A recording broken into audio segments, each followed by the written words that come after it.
നമ്മുടെ പുതിയ PSCയുടെ മിനിറ്റ്സ് പ്രകാരം അസിസ്റ്റന്റ് എഞ്ചിനീയർ PWD നോട്ടിഫിക്കേഷൻ വരാൻ പോകുന്നു എന്നുള്ളൊരു ന്യൂസ് നമുക്ക് കിട്ടി അല്ലേ. അപ്പൊ നമുക്ക് അസിസ്റ്റന്റ് എഞ്ചിനീയർ PWD എന്ന് പറയുന്നത് ശരിക്കും പറഞ്ഞാൽ സിവിൽ എഞ്ചിനീയറിംഗ് ഉദ്യോഗാർത്ഥികൾക്ക് LSTD, PWD, ഇറിഗേഷൻ ഇതൊക്കെയാണ് കൂടുതൽ റിക്രൂട്ട്മെന്റ് നടക്കാൻ സാധ്യതയുള്ള ഡിപ്പാർട്ട്മെന്റാണ്. അപ്പൊ നമുക്ക് എന്തുകൊണ്ടായിരിക്കാം ഇത്രയും വേഗം അസിസ്റ്റന്റ് എഞ്ചിനീയർ PWD നോട്ടിഫിക്കേഷൻ വന്നത്? ലിസ്റ്റ് ഓൾറെഡി എക്സിസ്റ്റിംഗ് ആണ്, എന്നിട്ടും എന്തായിരിക്കും വന്നത്? നമുക്ക് ഇനി വലിയൊരു അവസരമാണോ നമ്മുടെ മുന്നിൽ വരുന്നത്? അങ്ങനെ ഒരുപാട് ചോദ്യങ്ങൾ നമ്മുടെ ഉള്ളിൽ ഉണ്ടായിരിക്കും. എസ്പെഷ്യലി PWD എന്നൊക്കെ പറയുമ്പോൾ നമുക്ക് വർക്ക് ചെയ്യാൻ കുറച്ച് ഇഷ്ടം തോന്നുന്ന ഡിപ്പാർട്ട്മെന്റ്സ് ആയതുകൊണ്ട് തന്നെ ഇതിനെ കുറിച്ച് അറിയാൻ നിങ്ങൾക്ക് താല്പര്യം ഉണ്ടായിരിക്കും അല്ലെ. അപ്പൊ നമുക്ക് കഴിഞ്ഞ ലിസ്റ്റിനെ കുറിച്ചിട്ടും കഴിഞ്ഞ പരീക്ഷയെ കുറിച്ചിട്ടും ഒക്കെ ഒന്ന് നോക്കാം. അപ്പൊ ആദ്യമായിട്ട് നമ്മുടെ കഴിഞ്ഞ ലിസ്റ്റ് എന്ന് പറയുന്നത്, അതായത് നോട്ടിഫിക്കേഷൻ എന്ന് പറയുന്നത് നമുക്ക് വന്നത് 2022 660/2022 ആണ് നമ്മുടെ കഴിഞ്ഞ AE/PWD നോട്ടിഫിക്കേഷൻ എന്ന് പറയുന്നത്. അതിന്റെ ഷോർട്ട് ലിസ്റ്റിന്റെ ഡീറ്റെയിൽസ് ആണ് ഈ തന്നിരിക്കുന്നത്. ഷോർട്ട് ലിസ്റ്റ് നമുക്ക് എക്സാം നടന്നത് 2023 ജൂണിലായിരുന്നു. കഴിഞ്ഞ വർഷം ജൂണിലാണ് ഈ ഒരു പരീക്ഷ നടന്നത്. ക്വസ്റ്റ്യൻ പേപ്പർ നിങ്ങളൊന്ന് അനലൈസ് ചെയ്ത് കഴിഞ്ഞാൽ ഏകദേശം റീസെന്റ് ട്രെൻഡിന് ഈ എക്സാംസ് ഒക്കെ മനസ്സിലാവുന്ന ഒരു ക്വസ്റ്റ്യൻ പേപ്പറാണ്. നല്ലൊരു സ്റ്റാൻഡേർഡ് രീതിയിലുള്ള ഒരു ചോദ്യം പേപ്പർ ആയിരുന്നു 2023 PWD അസിസ്റ്റന്റ് എഞ്ചിനീയർ ചോദ്യ പേപ്പർ എന്ന് പറയും. ഇനി നമുക്ക് മെയിൻ ലിസ്റ്റിലുള്ള നമ്പർ ഓഫ് കാൻഡിഡേറ്റ്സിന്റെ എണ്ണം 73 ആയിരുന്നു. അതായത് 73 പേരടങ്ങിയ ഒരു ചെറിയ A ലിസ്റ്റ് ആണ്. എനിക്ക് തോന്നുന്നു ഈ അടുത്തൊന്നും അസിസ്റ്റന്റ് എഞ്ചിനീയർ PWDയിൽ ഇത്രയും ചെറിയൊരു ലിസ്റ്റ് പബ്ലിഷ് ആയിട്ടില്ല. മിനിമം ഒരു 100 പേരോ അല്ലെങ്കിൽ 150 പേരോ 200 പേരൊക്കെ വന്ന ലിസ്റ്റുകളും ഉണ്ട്. ഇപ്പൊ PWD ഇറിഗേഷൻ കമ്പൈൻ ചെയ്ത് ഇപ്പൊ PWD ഇറിഗേഷൻ രണ്ടായിട്ടാണ് എക്സാം നടക്കുന്നത്. എന്നാൽ പോലും 70 എന്ന് പറയുന്ന വളരെ ചെറിയൊരു നമ്പറാണ് സിവിൽ എഞ്ചിനീയറിംഗ് ഉദ്യോഗാർത്ഥികളെ സംബന്ധിക്കുന്നത്. അപ്പൊ അതിനകത്ത് മെയിൻ ലിസ്റ്റിൽ 73, സപ്ലിമെന്ററി ലിസ്റ്റിൽ 96, പിന്നെ ഡിഫറൻഷ്യലി ഏബിൾഡ് ആയിട്ടുള്ളവരുടെ ലിസ്റ്റിൽ 16 പേരും, അങ്ങനെ ടോട്ടലി 185 പേരടങ്ങുന്ന ഒരു ലിസ്റ്റാണ് PSC പബ്ലിഷ് ചെയ്തത്. ടോട്ടൽ നമ്പർ ആണ്. മെയിൻ ലിസ്റ്റിൽ ആകെ 76 പേരേ ഉള്ളൂ. അപ്പൊ ഇതിനകത്ത് നമുക്ക് കട്ട് ഓഫ് വന്നിരുന്നത് 56.33 ആണ്. ഞാൻ പറഞ്ഞത് നല്ലൊരു സ്റ്റാൻഡേർഡ് പേപ്പർ ആയിരുന്നു, പക്ഷെ എന്നാലും എളുപ്പമുള്ള ചോദ്യങ്ങളും അതിനകത്ത് ഉണ്ടായിരുന്നു. 56.33 ആണ് നമ്മുടെ കട്ട് ഓഫ് PWDക്ക് 2020. നല്ലൊരു ഹൈ കട്ട് ഓഫ് ആണ്. എന്തുകൊണ്ടാണ് ഹൈ കട്ട് ഓഫ് എന്ന് കുറച്ച് ആൾക്കാർ മതി, 76 പേരെ ലിസ്റ്റിൽ എടുത്തുള്ളൂ, അതുകൊണ്ടാണ് 56. സാധാരണ നോർമലി നമുക്ക് Aക്ക് 45, 50 ഇടയ്ക്കൊക്കെ കട്ട് ഓഫ് വരാറുള്ളൂ. മാക്സിമം 52 ഒക്കെ വന്നാലായി. 56 ഒക്കെ നല്ല വലിയ കട്ട് ഓഫ് ആണ് അസിസ്റ്റന്റ് എഞ്ചിനീയർ എക്സാമിന് സംബന്ധിക്കും. എന്തുകൊണ്ടാന്ന് വെച്ചാൽ 73 പേരെ നമുക്ക് മെയിൻ ലിസ്റ്റിൽ ഉണ്ടായിരുന്നുള്ളൂ. അത്ര ആൾക്കാരെ എടുത്താൽ മതി, അതുകൊണ്ട് വലിയ കട്ട് ഓഫ് വെച്ചിരുന്നതാണ്. ഓക്കെ, ഇനി നമുക്ക് നമ്മുടെ റാങ്ക് ലിസ്റ്റിലേക്ക് വരാം. റാങ്ക് ലിസ്റ്റ് നിലവിൽ വന്നത് 2024 അതായത് 6/5/2024. നിങ്ങൾ നോക്കിയാൽ ഒരു വർഷം ആയതേ ഉള്ളൂ ലിസ്റ്റ്. 2023 പരീക്ഷ നടന്നു, അടുത്ത വർഷം ജൂണിലാണ് പരീക്ഷ നടന്നത്. അടുത്ത വർഷം കംപ്ലീറ്റ് അതായത് ഒരു വർഷത്തിനുള്ളിൽ തന്നെ റാങ്ക് ലിസ്റ്റ് നിലവിൽ വന്നു. ഷോർട്ട് ലിസ്റ്റ് അല്ല, റാങ്ക് ഇന്റർവ്യൂ കഴിഞ്ഞ് റാങ്ക്. അപ്പൊ PSC എത്രത്തോളം പ്രോസസ്സുകൾ ഫാസ്റ്റ് ആക്കി എന്നുള്ളതാണ് നിങ്ങൾ മനസ്സിലാക്കുന്നത്. നോട്ടിഫിക്കേഷൻ 2022 വന്ന് 2023 പരീക്ഷ നടന്ന് 2024 റാങ്ക് ലിസ്റ്റ് വന്നു. അപ്പൊ ആദ്യത്തെ റാങ്ക് ആണെങ്കിൽ 2024 തന്നെ ജോലി കിട്ടും. ഇപ്പൊ നമുക്ക് നോട്ടിഫിക്കേഷൻ വരാൻ പോകുന്ന വർഷം ആലോചിക്കുക, 2025. 2026 പരീക്ഷ നടന്നാൽ 2027 നിങ്ങൾക്ക് വേണമെങ്കിൽ ജോലി ലഭിക്കും. അപ്പൊ നിങ്ങൾ ആ ഒരു 2 വർഷം ടാർഗറ്റ് ചെയ്ത് പഠിക്കാൻ പറ്റിയ ഒരു പരീക്ഷയാണ് AE/PWD എന്ന് പറയുന്നത്. ഓക്കെ, അപ്പൊ നമുക്ക് ഇതിൽ റാങ്ക് ലിസ്റ്റ് ആണ് ഈ കാണിച്ചിരിക്കുന്നത്.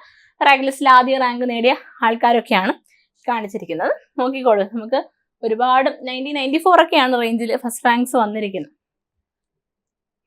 ഓക്കെ, ഇനി നമുക്ക് നമ്മുടെ അഡ്വൈസ് ഡീറ്റെയിൽസിലേക്ക് പോകാം. നമ്മുടെ 6/5/2024 വന്ന AE/PWD റാങ്ക് ലിസ്റ്റ് ആണ്. നമുക്ക് ടോട്ടലി പോയിട്ടുള്ള അഡ്വൈസ് എന്ന് പറഞ്ഞു കഴിഞ്ഞാൽ 40 ആണ്. അതായത് മൊത്തം 196 പേരാണല്ലോ ലിസ്റ്റിലുള്ള, 100 സംതിങ്. അതിൽ 40 പേർക്ക് ടോട്ടലായിട്ട് അഡ്വൈസ് പോയല്ലോ. ഓപ്പൺ കാറ്റഗറിയിൽ 23ാമത്തെ റാങ്ക് വരെയാണ് പോയത്. അതായത് 76 പേര് മെയിൻ ലിസ്റ്റിലുള്ളതിൽ 23, അതായത് പകുതി പോലും ഇതുവരെ അഡ്വൈസ് പോയിട്ടില്ല.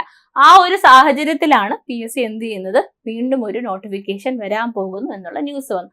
അപ്പൊ എന്തായിരിക്കും എന്ന് വെച്ച് കഴിഞ്ഞാൽ നമുക്ക് നാച്ചുറലി ചിന്തിച്ചു കഴിഞ്ഞാൽ മനസ്സിലാക്കാൻ പറ്റുന്ന ഒരു വസ്തുത, അല്ലെ നമുക്ക് ഡ്രോ ചെയ്യാൻ പറ്റുന്ന ഒരു കൺക്ലൂഷൻ ശരിയാവാം തെറ്റാവാം. നമുക്ക് 76 പേരെ ഉള്ളൂ ലിസ്റ്റിൽ. ചിലപ്പം നമുക്ക് റിട്ടയർമെന്റ് വേക്കൻസിയോ കുറച്ച് പേർക്ക് പ്രൊമോഷൻ ആയിട്ടുണ്ട് AXC ആയിട്ട്, അങ്ങനെ വരുന്ന വേക്കൻസീസ് ഒക്കെ ചിലപ്പോൾ ഈ ലിസ്റ്റിൽ നിന്ന് ഫില്ലായി കഴിഞ്ഞാൽ ചെറിയ ലിസ്റ്റ് ആയതുകൊണ്ട് തന്നെ ലിസ്റ്റ് ക്യാൻസൽ ആയി പോകും. എന്തുകൊണ്ടാ? സമയപരിധി ഉണ്ടല്ല, 3 വർഷം എന്നുള്ള സമയപരിധി ഉണ്ടല്ല, ആളുകളുടെ എണ്ണം കുറവായത് കൊണ്ട് തന്നെ ലിസ്റ്റ് ചിലപ്പോൾ തീർന്നു പോകാൻ ചാൻസ് ഉണ്ട്. ആ സമയത്ത് പിന്നീട് അടുത്ത വർഷങ്ങളിൽ വരുന്ന വേക്കൻസീസ് ഫില്ല് ചെയ്യാൻ വേണ്ടി നമുക്കൊരു പുതിയ ലിസ്റ്റ് വേണം. അതുകൊണ്ട് അടുത്ത വർഷം പരീക്ഷ നടക്കാൻ സാധ്യതയുള്ള പരീക്ഷയാണ് AE/PWD എന്ന് പറയുന്നത്. അപ്പൊ നിങ്ങൾക്കറിയാം, ഈ വർഷം നിങ്ങൾ പഠിച്ചു തുടങ്ങി കഴിഞ്ഞാൽ പാസ് ഔട്ട് ആവുന്ന ആൾക്കാർക്കാണെങ്കിലും അടുത്ത വർഷം അസിസ്റ്റന്റ് എഞ്ചിനീയർ പരീക്ഷ എഴുതാൻ ഒരു അവസരം കിട്ടാൻ ചാൻസ് ഉണ്ട് എന്നുള്ള ഒരു കൺക്ലൂഷനാണ് നമ്മൾ ഇതിൽ നിന്ന് മനസ്സിലാക്കേണ്ടത്.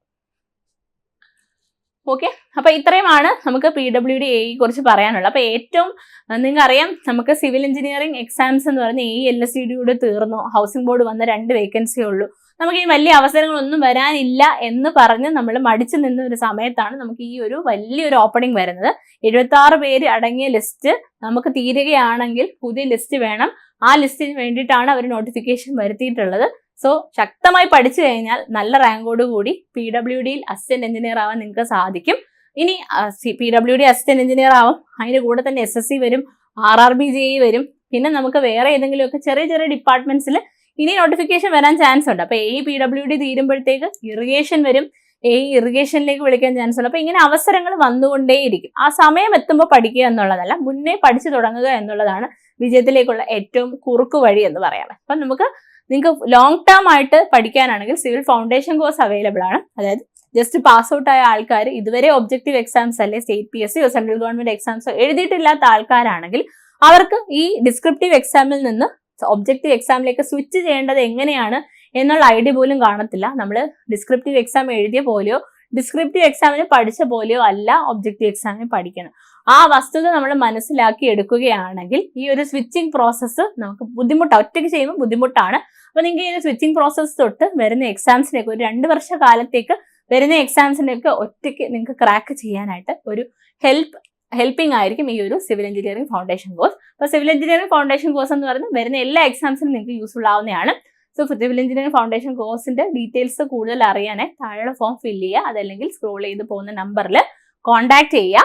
ഓക്കെ, അപ്പം അസിസ്റ്റന്റ് എഞ്ചിനീയർ എക്സാംസ് ആണെങ്കിലോ ജൂനിയർ എഞ്ചിനീയർ എക്സാംസ് ആണെങ്കിലോ വരുന്ന വർഷങ്ങളിൽ നമുക്കുണ്ട്. അവസരങ്ങൾ ഒട്ടും കൈവിട്ട് പോകരുത്. ഓരോ വർഷം ചെല്ലുമ്പോഴും നമുക്ക് കോമ്പറ്റീഷൻ കൂടി വരും. വേക്കൻസീസ് ചിലപ്പോൾ ഇപ്പോൾ ഉണ്ടാകുന്നത് അത്രയും കാണണമെന്നില്ല. കാര്യം നമുക്ക് ഇനി PWD വരുമ്പോഴത്തേക്ക് 2028 ആകുമ്പോഴത്തേക്ക് അത്യാവശ്യം നല്ല രീതിയിൽ നമുക്ക് റിട്ടയർമെന്റ് ഒക്കെ നടക്കാൻ ചാൻസ് ഉണ്ട്. അപ്പോൾ ഈ റിട്ടയർമെന്റ് വേക്കൻസീസ് ഒക്കെ നമുക്ക് കയറി പറ്റുന്ന ചാൻസസ് ആണ്. നമുക്ക് അടുത്ത വർഷമായിരിക്കും എക്സാം നടക്കുന്നത്. 26 നടന്നു കഴിഞ്ഞാൽ എന്തായാലും ആ ലിസ്റ്റ് ചിലപ്പോൾ നമുക്ക് ആ ഒരു റിട്ടയർമെന്റ് വേക്കൻസീസ് കിട്ടാൻ ചാൻസ് ഉണ്ട്. അപ്പോൾ ഇതൊക്കെ മനസ്സിലാക്കി ഇന്ന് തന്നെ പഠിച്ചു തുടങ്ങാം. Thank you.